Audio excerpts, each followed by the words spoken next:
निश्चित ही है।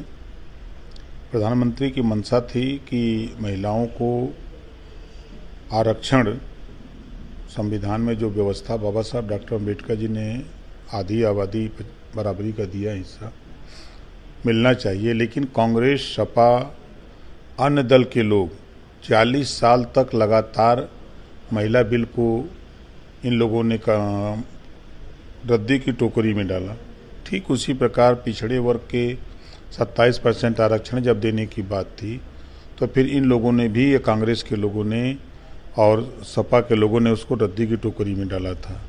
जब देश के प्रधानमंत्री माननीय नरेंद्र मोदी जी, माननीय अमित शाह जी ने सोचा कि आधी आबादी महिलाओं की है, संविधान में व्यवस्था है, इनको आरक्षण दिया जाए, उस बिल को लेके आए तो उस बिल का विरोध करने वाले चाहे राहुल जी हों, चाहे अखिलेश जी हों, चाहे कोई विपक्ष के साथी हों, ऐसे लोगों को सोचना चाहिए कि ये महिलाओं को बराबरी का अधिकार देने का है। लेकिन इन लोगों ने महिलाओं के प्रति जो अपना रवैया बिल के खिलाफ वोट देने का काम किया है, आने वाले दिनों में आप देखिएगा कि महिलाएं इनसे सवाल पूछेंगी कि जब हमारे अधिकार की बात आई तो आप लोगों ने हमारे खिलाफ वोट क्यों दिया। जब प्रधानमंत्री माननीय नरेंद्र मोदी जी, माननीय अमित शाह जी, गृह मंत्री, ये लोग चाह रहे थे कि महिलाओं को सीटें बढ़ा करके इनको आरक्षण दिया जाए, तो इसका विरोध करने वाले लोगों को इसका खामियाजा भुगतना पड़ेगा। कि विपक्ष के लोग नहीं चाहते कि महिलाओं को अधिकार मिले, कहीं से भी कोई दिक्कत नहीं थी। 50% सीटें सभी राज्यों में बढ़ाने की बात थी और देश में महिलाओं को बराबरी का अधिकार देने का जो प्रयास माननीय अमित शाह जी और माननीय मोदी जी ने किया, लेकिन विपक्ष के लोगों ने उस प्रयास पर पानी फेरा है। इसका खामियाजा विपक्ष के लोगों को भुगतना पड़ेगा। निश्चित है कि फिर मैं कह रहा हूं कि काका कालेलकर आयोग का गठन हुआ, पिछड़ों को अधिकार देने के लिए रद्दी की टोकरी में रखा, फिर मंडल आयोग, मंडल कमीशन, 60 साल शासन किया, कभी कांग्रेस ने इस बात को नहीं सोचा कि इसकी आबादी आज 62% है, उस समय 52%, 48% रही होगी, इनको भी हिस्सा दिया जाए, इनको भी रिजर्वेशन दिया जाए, लेकिन कांग्रेस ने कभी नहीं सोचा। बीपी सिंह जी आए और कांशीराम जी के प्रयास से मंडल कमीशन लागू हुआ।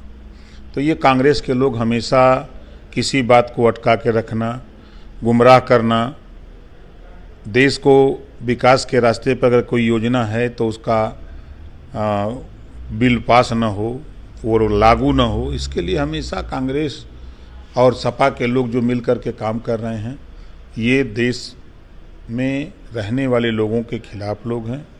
ये नहीं चाहते कि देश विकसित राष्ट्र बने, विकास के रास्ते पर जाए, लोग खुशहाली और अमन चैन से रहें, ये विपक्ष के लोग नहीं चाहते। क्या करेंगे, पहले तो वो पीडीए की परिभाषा पहले सही बता दें।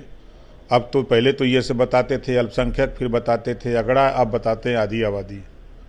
तो पीडीए की पहले परिभाषा तो सही बता दें कि पीडीए की परिभाषा पीडीए में है कौन लोग, ये उसको सिद्ध कर दें, तब उसके बाद वो बताने जाएं कि जो मोदी जी जो चाहते हैं, योगी जी जो चाहते हैं।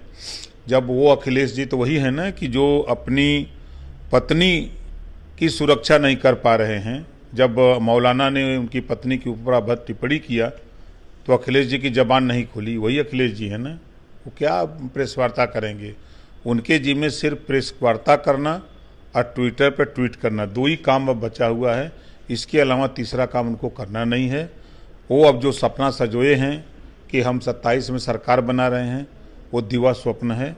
अभी 32 तक वो उम्मीद न करें कि हमारी सरकार बनेगी। ये समाजवादी पार्टी ने ही हाई कोर्ट में मुकदमा दाखिल कराया है। एक मुस्लिम वकील को पकड़ा और उनसे कहा कि तुम मुकदमा दाखिल करो, चुनाव न हो। इस नाते कि समाजवादी पार्टी जानती है कि किसी गांव में अगर प्रधानी का चुनाव बैकवर्ड या सामान्य हुआ तो 55 गो यादव लड़ेंगे।